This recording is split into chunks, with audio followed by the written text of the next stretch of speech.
9 अगस्त के बाद आज 11 अगस्त 1947 का दिन। रूह बोझिल सी होने लगी तो 24 घंटे के कर्फ्यू की समाप्ति का ऐलान भी होने लगा और मैं भी सुबह-सुबह अपने घर से वापस आया। आसपास कुछ चहल-पहल होने लगी थी। सड़कों पर अभी भी दहशत पसरी हुई थी। डर का कुहासा पूरी तरह छटा नहीं था। शक, आशंका और भय इधर-उधर एक दूसरे को घूरती हुई आंखें। ऐसा लगता था हर कोई अपने हाथ या आस्तीन के तले कोई बम या कोई छुरा छुपाए चल रहा हो। पलक झपकते ही कोई अपने दुश्मन को छुरा घोंप देगा। सैकड़ों की तादाद में सहमे हुए एक दूसरे के अज्ञात दुश्मन सड़कों पर निकल रहे थे। उनमें कोई किसी का दोस्त नहीं था। लोग इधर-उधर आ जा रहे थे। हर कदम पर पीछे झांकते हुए ऐसा लगता इनमें कोई भी एक दूसरे का दोस्त नहीं था। सभी एक दूसरे के दुश्मन थे, हालांकि साथ-साथ चलने पर मजबूर थे। मैं भी इधर-उधर देखता हुआ अपने कदम अपने ऑफिस की ओर बढ़ाने लगा। वह रास्ता एक मुस्लिम आबादी में से गुजरता हुआ 3 दिन पहले इसी इलाके में एक बम फटा था। मैं अक्सर ऐसे रास्तों से गुजरने से गुरेज नहीं करता था। ऐसे रास्तों से गुजरना मेरी आदत में शुमार हो चुका था। शायद यह मेरी दिमागी कवायद का भी एक हिस्सा बन चुका है।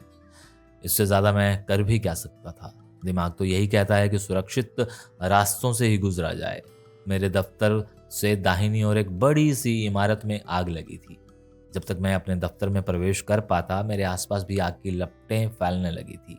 वहाँ भी एक भारी भीड़ इकट्ठी हो चुकी थी। इसी भीड़ में हिंदू भी थे, मुस्लिम भी, दोनों मिलकर आग बुझाने की मशक्कत कर रहे थे।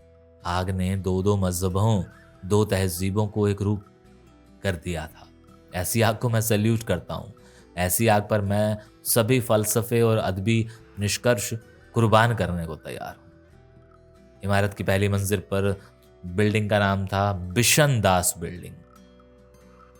उसके पहले तल पर एक जिल्द साजी की दुकान थी, जहाँ कुरान की प्रतियों की जिल्दें तैयार होती थी।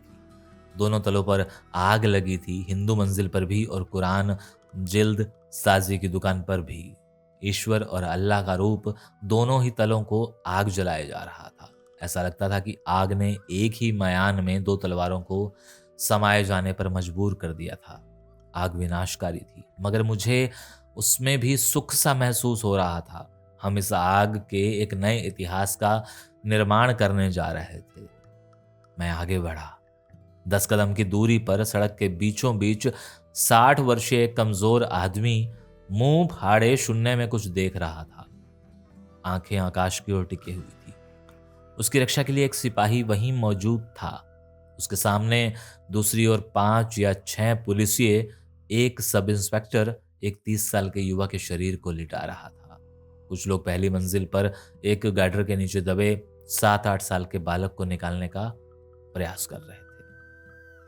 इस मंजिल पर बिशनदास का कोई बेटा जल रहा था तो निचले तल पर कुरान शरीफ की कोई कॉपी, यानी ईश्वर का संविधान चल रहा था और हिंदू व मुस्लिम दोनों ही इस आग को बुझाने की मशक्कत कर रहे थे।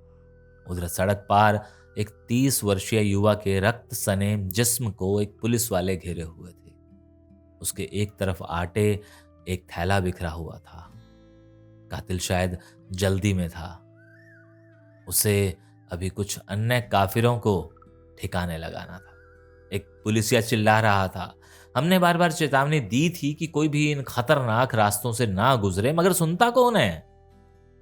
आटे के थैले के पास पुलिसिये की चिल्लाहट का जवाब था, मगर ना कोई जवाब सुनना चाहता था, ना कोई सुन रहा था। ना आटे के थैले का मर्म समझने को कोई तैयार था और न कोई तैयार होना चाहता था। मैं आरिफ को ढूंढता ढूंढता भाटी गेट वाले इस्लामी होटल में घुसा। वहां पर शोरगुल सामान्य दिनों से ज्यादा था।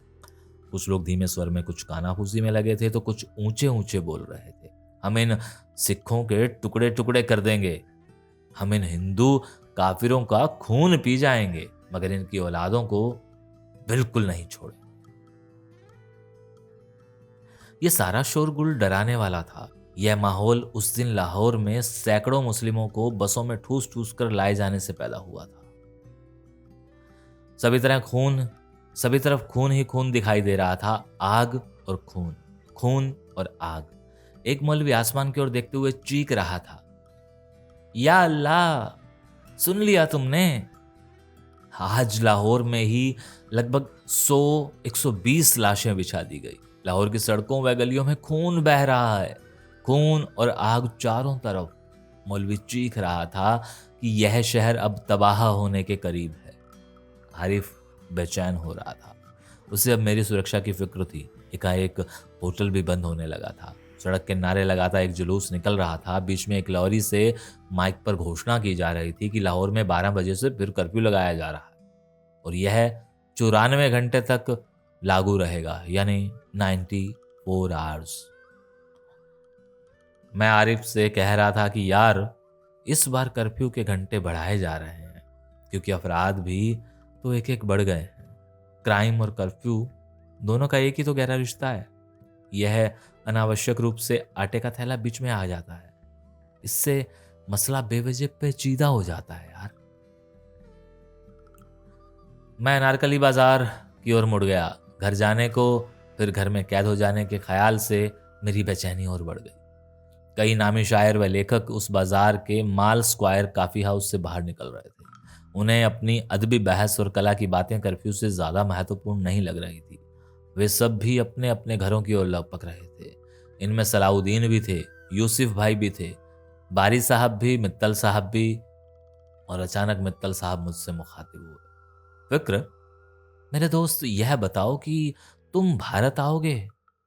मैंने विषय को डाला। यार, कर्फ्यू हो चुका है, तुम भी पहले घर जाओ ना। तुम भी 90 घंटे बाद ही यह शहर छोड़ पाओगे।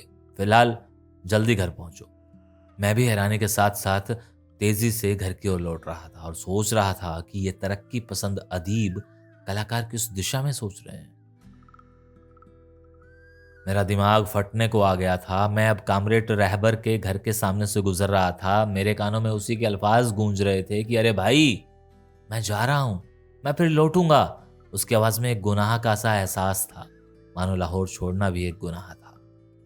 और अब मुझे लग रहा था कि सिर की नसें फट जाएंगी। हथौड़े से बजने लगे थे। लगता था अब किसी भी क्षण बेजान होकर लुढ़क जाऊंगा। मुठभेड़ें, टकराव, सांप्रदायिक भिड़तें आज एकाएक बढ़ने लगी थी। मेरे कदम जगदीश के घर की ओर मुड़ चले। वहां तक जाकर मैं बुरी तरह हाँफने लगा था। जगदीश अभी तक घर नहीं पहुंचा था। घर के पिछवाड़े में उसका नौकर सामान पैक कर रहा था। उसने बताया कि जगदीश एक ट्रक का बंदोबस्त करने गया था। वह भी जा रहा था। वह इकबाल का दीवाना था, खुद भी शायर था, मगर अब वह इकबाल का शहर छोड़ने जा रहा था। मित्तल भी लाहौर छोड़ने की बात कर रहा था। रहबर, कपूर सभी जा रहे थे। अब नींद बुरी तरह मुझे अपनी लपेट में लेने लगी थी। जहन में अब भी न लाहौर छोड़ने वाले अदीब थे, न शायर, न बम विस्फोट करने वाले, न छुरेबाज। और अब क्या हुआ? 12 अगस्त, वो अगले सफे में। शुक्रिया।